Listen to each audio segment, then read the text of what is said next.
Kalian pasti udah gak asing lagi kan dengan jenis-jenis makanan junk food tadi.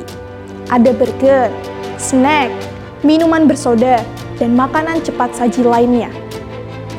Tapi tahu nggak sih, kalau kita makan makanan cepat saji secara terus-menerus, dapat berakibat fatal bagi tubuh kita. Salah satu contohnya adalah obesitas. Dan yang lebih fatal lagi adalah kanker. Eits, tapi bukan kantong kering loh ya, tapi penyakit kanker.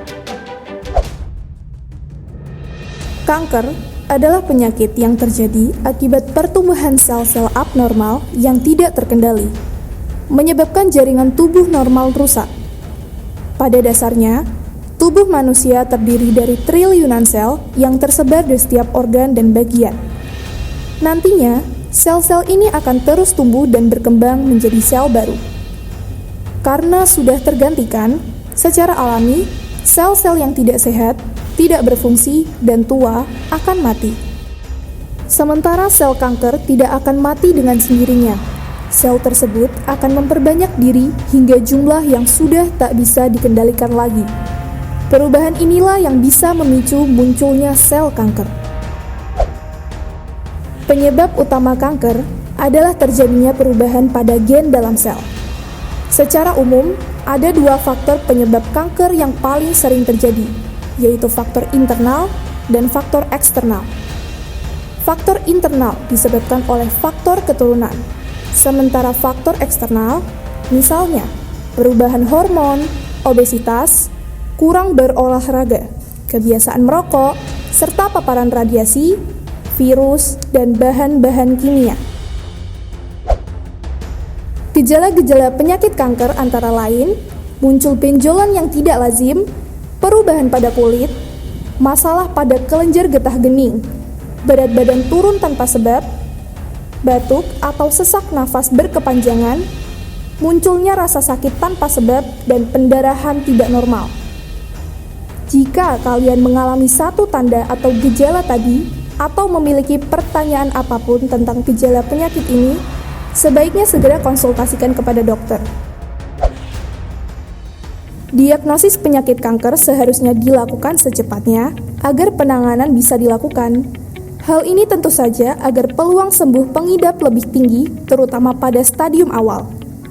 Selain itu, terdapat satu atau lebih pendekatan yang bisa digunakan dokter dalam mendiagnosis penyakit ini, yakni pemeriksaan fisik, tes darah, tes MRI, USG, ronsen, dan CT scan, serta biopsi. Pengobatan pada kanker tergantung dari jenis dan stadium dari penyakit kanker itu sendiri, potensi efek samping, serta pilihan dan kesehatan umum dari pasien. Secara ilmu kesehatan, pengobatan pada kanker dilakukan dengan berbagai metode.